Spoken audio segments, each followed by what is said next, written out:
Golf Central on YouTube is brought to you by the new Chrome Tour golf ball from Callaway. As we welcome you back, Adam Hadwin and Nick Taylor finished 2 shots back of Davis Riley and Nick Hardy last year. You can see where they are on the leaderboard this year. They're already looking forward to having a run over the weekend, as this year they're hoping to avenge the loss that was.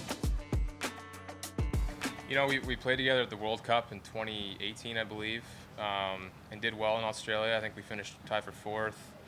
I felt like the first 5 or 6 years when this event had changed, you know, our schedules kind of didn't really line up. A couple years, you know, I remember I had a really good friend's wedding, so I couldn't come to this event, but came together last year and we played great, so we decided to run it back, which was fun. And how would you say that this format is complementary to your games? Well, I think that, you know, Nick and I play very similar games. Keep it in play, hit lots of greens. We're both very good putters. And so, best ball format where we have usually 2 balls in play and 2 chances for birdie every hole, which I think takes pressure off one guy. And then in this alternate shot format, we just, again, we keep it in play, nothing too crazy, limit mistakes. If we are out of position, we're very smart about the next shot and trying to set up a chance to get up and down. So, hopefully we got 2 more days. We got a chance. Yeah. 13 under par. As you can see, that represents a 2 under par effort for the day, although 2 bogeys on their card today. Afterwards, the team of Rory McIlroy and Shane Lowry met with the media.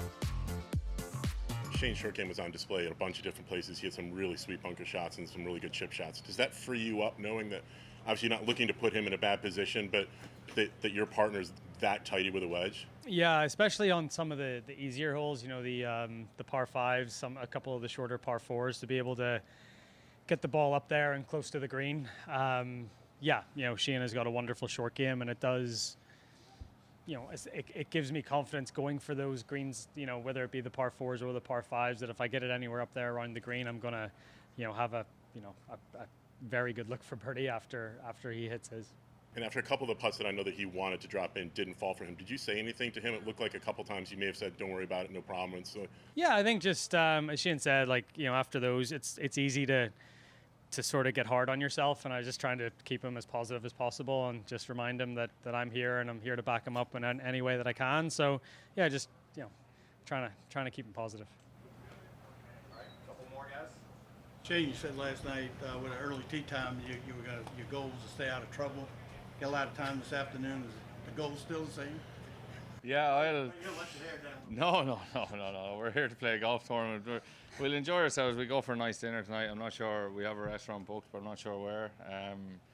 I'll do the same thing I do every time I have an afternoon off. I'll go back to the hotel, freshen up, and I go for a little stroll around the city and just have a look at, you know, just look around. That's what I do. They would finish, and you can see their scorecard of 5 under 67, a very, very good score considering all of the conditions. What did they consider? What was their opinion? They spoke with our Steve Perkowski. A lot of positives to take away from 5 under 67 in this format. Where's your level of satisfaction considering what you guys did? Yeah, I think we did exactly what we needed today to get back in position. Played a lot of nice golf, and we'll take some of that momentum over into tomorrow. We know, Xander, the ups and downs of this format. How does the 18th hole for you guys today sort of describe the patience that is required? Yeah, I mean, Pat and I were talking. We knew we needed to sort of move. There's just like a level of urgency needed when you play this sort of format, even best ball or foursomes. You kind of just look up at the board and you feel like you just need to keep pressing and pressing. So we just look at the big picture, and overall, like you said, we did what we needed to do today to sort of move back up into a good position. You guys won here 2 years ago, tied for 4th in 2023. We discussed it yesterday, but why does this partnership work so well? I mean, we've done it. I mean, we've been at it for some time now. You know, Pat and I are seasoned vets out here. It feels that way at least, and we enjoy each other's company, and we enjoy this event and playing in front of these fans. Always good to catch up. All the best on the weekend. Thanks, Steve. Thanks, Berko. All right, Tripp, so 1 year ago, Cantlay and Schauffele set the tournament record in foursomes with a 63 in this round. Did today present a different set of challenges for this squad? No question about it. I mean, the golf course was firmer, faster. The wind was definitely blowing quite a bit out of the south-southeast, and it was a wind that let a lot of the short par fours play fairly easy, but you really had to watch some of the par threes.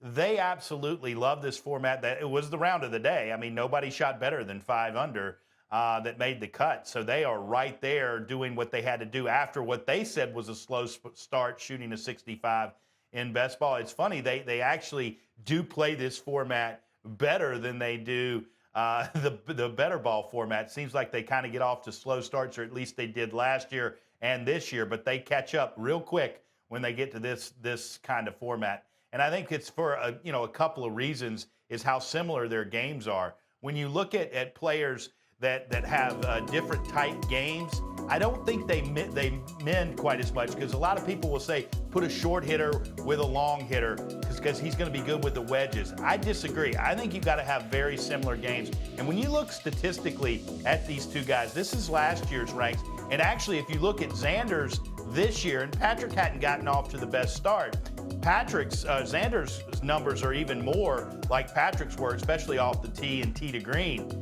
And, around the green, they have very similar games. And I think the reason why that is, Matt, is when you're a good ball striker, and both these guys are, you're not used to being in awkward positions. So, you take a Jordan Spieth, and he's going to put you in some positions that he can escape from that these guys aren't used to being in. And that's why you've got to have guys with very similar type games that are used to how they play. They both play very methodically. They both hit a lot of quality iron shots. They both have a lot of good looks at birdie on greens in regulation. So I think that's why you need to look no further than that. And then also the fact that they're very good friends. This could be is going to be a really good pairing in President's Cups and Ryder Cups for a long, long time. Get used to it. They are a tough out in those team competitions without question. Well, Tripp, I want to put your theory about similar games to test here with our next team. We know that it's Rory McIlroy's tournament debut. He's playing alongside of a good friend in Shane Lowry. They're definitely delivering on the entertainment value that we had hoped. But how do you think their games are meshing? Well, look, here's the thing. They don't have quite as similar game because there are very few people who have a game like Rory McIlroy. The great thing about what Shane brings to the table is he's a very, very good ball striker. I mean, the fact that they trusted him to hit on the odd holes says everything about it, because you always put your best iron player on the odd holes, particularly because of the par threes. 3 of the par threes are odd holes. And you also, I think with Rory's firepower, you can get up around the greens with Rory hitting on the even holes. So I think that's a formula for them, even though they also have the chemistry. So they are living up to the hype. These are two guys who came in with targets on their back. They clearly were the favorites, and they are delivering. And it also looks like they're having a ton of fun.